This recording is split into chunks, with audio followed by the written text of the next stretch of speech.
Well, hello again, YouTube. It's Petey. I wanted to wish you a Merry Christmas. I had a nice time yesterday. We went to my brother's, and it was like maybe a slightly smaller group of people. So it seemed like, I don't know. I just had a nice time, and it didn't really get my feelings hurt too much.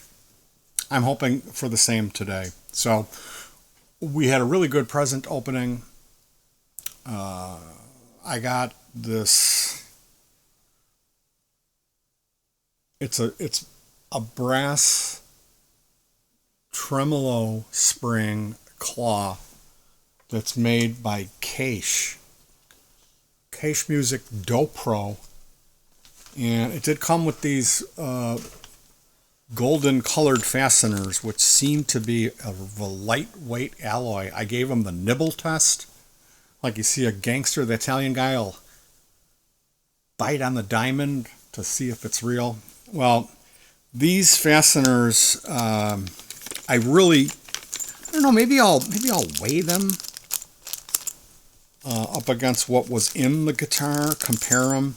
They even sound cheap. Hear that? Ding, ding.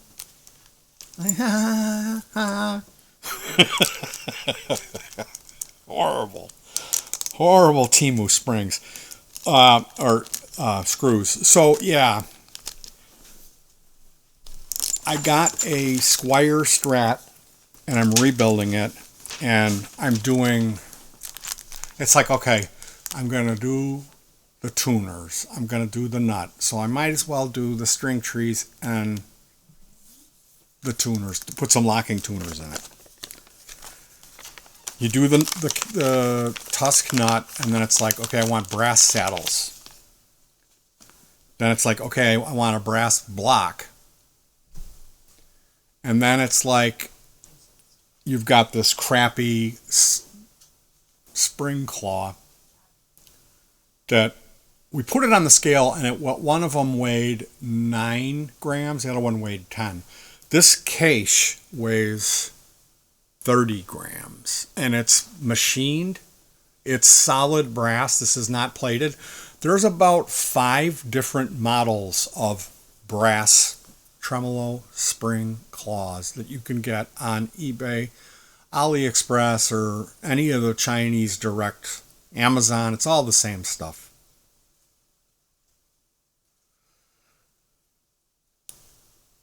One of them is a alloy that's not brass, and it's the same thing as what's in the guitar. The chrome thing that's stamped, it's just metal that's been bent.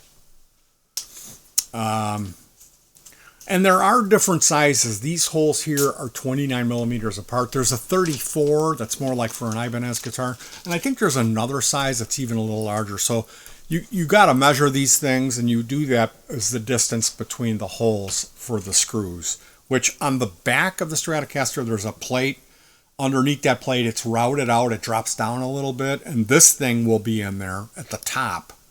There'll be 2 big screws going into the guitar, kind of at an angle, holding this spring claw up. And then there's 5 spots. Sometimes it'll be 3 springs. Sometimes it'll be 4. Sometimes it'll be all 5. And they go down to the block, which is this oval-shaped block of either casting, or you can get the solid brass ones. Those are the ones that they provide a better transfer of vibration, or it's more mass. So when you're talking about a moving spring and you're adding more mass to things that are points of contact of that string, it seems to have a overall effect of improving the tone, the sustain, playability, everything about the guitar. This is the theory. Now, how much is this spring claw? This is really far away. Like the only way you're getting any farther away from the actual string vibrating than this is the 2 screws holding it into the... And I'm saying, well, I'm going to weigh those. I've got a little micro scale. and I'm going to weigh these fasteners up against what was in there. They're probably the same diameter and the same pitch of thread, but I'm going to want to use whatever is the beefiest, because that's the name of the game. And like I said, the one that came on the guitar was really crappy looking. There was 2 of them that I had in my parts bag, and one was 9 grams, the other one was 10. This is 30. The 10-gram one was 1 millimeter longer and like a little bigger, and the holes were a little larger, the diameter of the holes, although they were still 29 millimeters apart in the center. So again, it's important to measure. And I don't know, like, could you if somebody had a gun to your head, you could, and you had the 34 and the 29, your guitar was 29, you could get some wooden dowels, like chopsticks or larger dowels that are the same diameter of the screws. Cut those down, tap them into the guitar with some glue, let the glue dry, and then use a chisel to shank it up, shear it up, and make it flush. And then drill 2 new pilot holes for the 34 for these fasteners. So you could do it, but you really, if you can get the same size, you're much better off. The way that the grounding works, like when you touch the guitar, you touch the strings, you'll hear the amp go quiet. If you let go of the guitar, it's not grounded and it'll start humming. You can hear that through the speaker, and it's really disruptive. So the reason that it does that is because this part, the claw, has another secret, and that's where this Allen wrench comes in here. You put the wrench in here, you open this up, and that opens up this hole, and you will put the ground wire in there, and once it's in there nice, you tighten this down, it cinches up the wire, and the wire can't come out of the hole, and then you're grounded. So the wire goes through a hole in the guitar to the cavity where the potentiometers are, the controls, and it solders to the back of the volume pot at the star ground location. That's the main ground inside the guitar. And what happens then, well, you've got a ground wire going to the claw, which goes to the springs, which go to the claw, the block, and the strings go through slots in the block and then over the saddles up through the nut, and you're touching the strings, which are touching the block, which is touching the spring, which is touching the claw, which is connected here to a wire that goes through the dividing part of the solid part of the guitar to the other routed out cavity in the body. There's a routing on the front for the potentiometers, and there's a square routing on the back for the tremolo system in the claw and the block.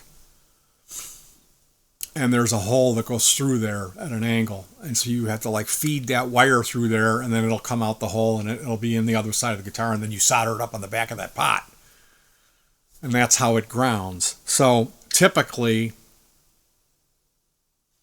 the one that's going to be on the average guitar doesn't have this screw down thing here with this Allen head. How they do it, they're stamped, and they stamp out they do a cut in it that's shaped like a U, like a long tongue. They do a cutout, and then they pop that tongue up with a little screwdriver at the factory where they make them, and a guy will come with a needle nose pliers and kink it back and push it a little bit, so it's a little tab that pops up, and you put the wire on it, the ground wire, and then you put the solder on there and solder it to this little diving board that's coming up off of the original claw, and that's how it grounds. So when you pay the money for this, you get the extra mass. In your head, you know that everything has been replaced, including the claw, and now you got the honkin' 30-gram brass versus the 10 stamped metal plate.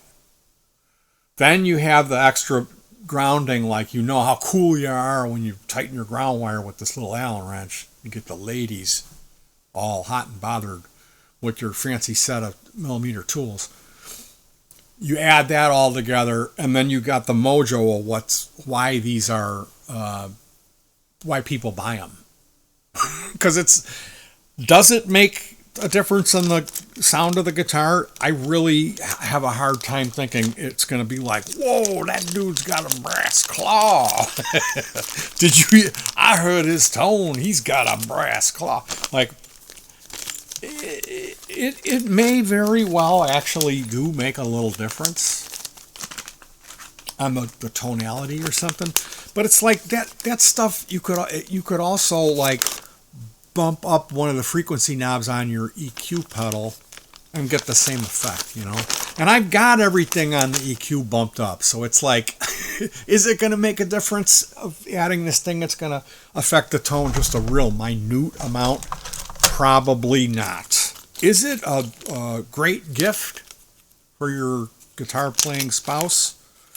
If they're into rebuilding Squires, get your man a brass claw, but don't get the plated brass. Don't get the one that's not even brass. It's some kind of aluminum alloy that's like a really cheap looking gold, like off dark orange gold, that if you scratched it real lightly, you would see chrome underneath or like aluminum underneath. Don't get that one. Those are the same thing as the stamped ones that come in the thing. They're just a different color, and it's probably a cheaper metal that isn't as dense. The other models that are in between like $12 and this is like $18 or $20 for this, I can't speak to their quality, but I saw on some of the ones that were just a little bit less, like $14 ones, people claimed that they scratched them and it wasn't solid brass. So if you're buying this,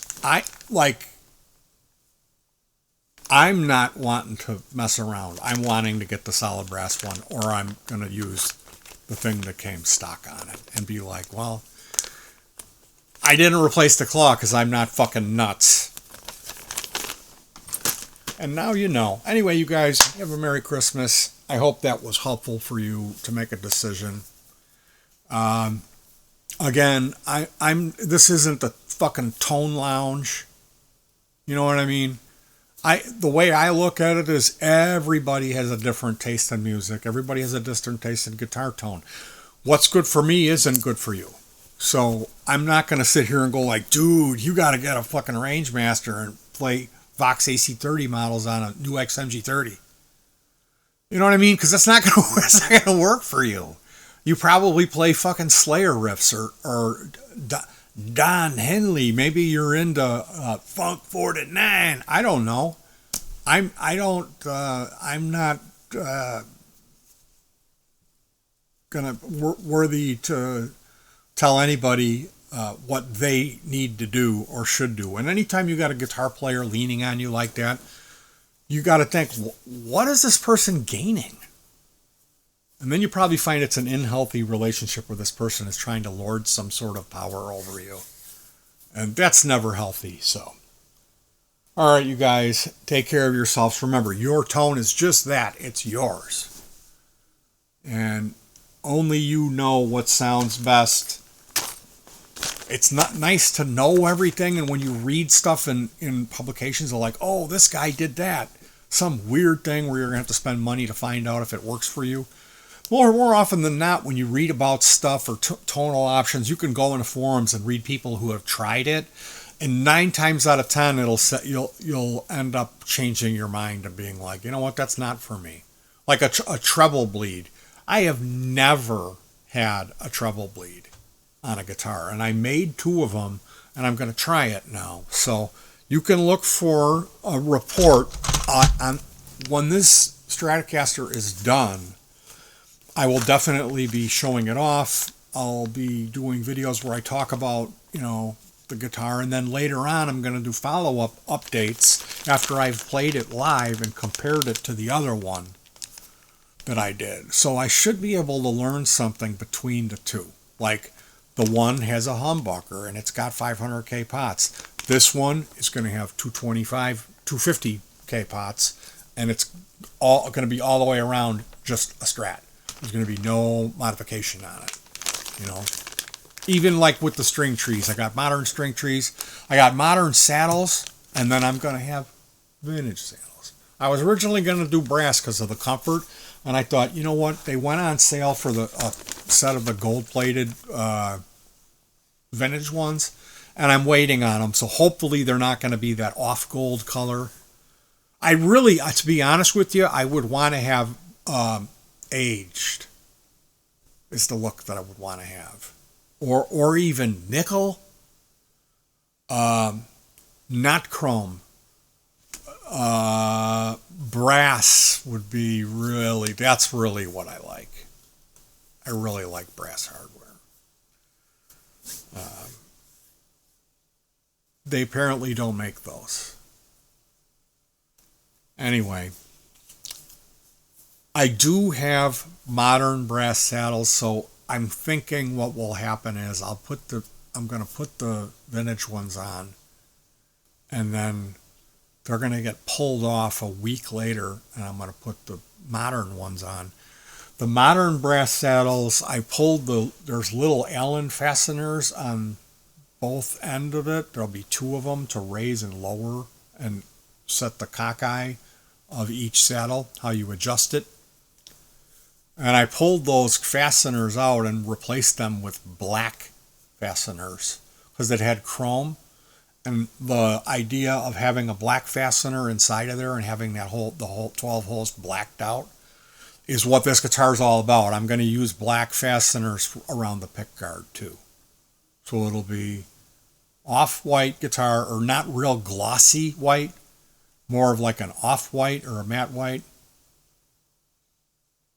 Aged yellow plastic, not cream or tan, and not parchment white. But the knobs, the tremolo arm tip, the switch tip, and the pickup covers are all going to be like aged yellowish kind of color with a mint 3-ply pickguard. And then a pumpkin colored neck with it's got like the Fender logo. It's not the spaghetti. It's a larger, like I think it might be a 70s style. And it's like, almost looks like that dark gray, that bluish gray that the Nazis loved. That's the color that's inside the Fender logo. It's black around the edges, but the inside of it is not tan or gold like it is on most of those. And like they have some silver ones, some like metal foil ones. There's all kinds of decals. So I really didn't know what to do with this, and this is what I ended up doing. And ultimately, I think it came out looking good.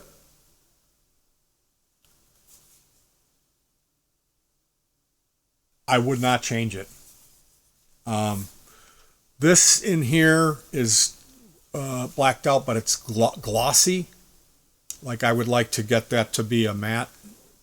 Like go in there with some acrylic enamel, sand it out, go in there with some acrylic enamel, some flat black.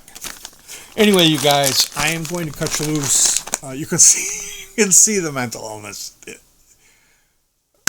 Is it a wonder I've ever slept in the past months? This is the stuff that keeps me up at night. And to think then how horribly I'm going to play the thing, it's really a tragedy. Anyway, you guys, Merry Christmas. Thank you so much to the people who come back and keep me company in the comment section, and the return viewers. It does mean a lot to me. You guys have a wonderful rest of the holiday season, and a happy new year. Peace.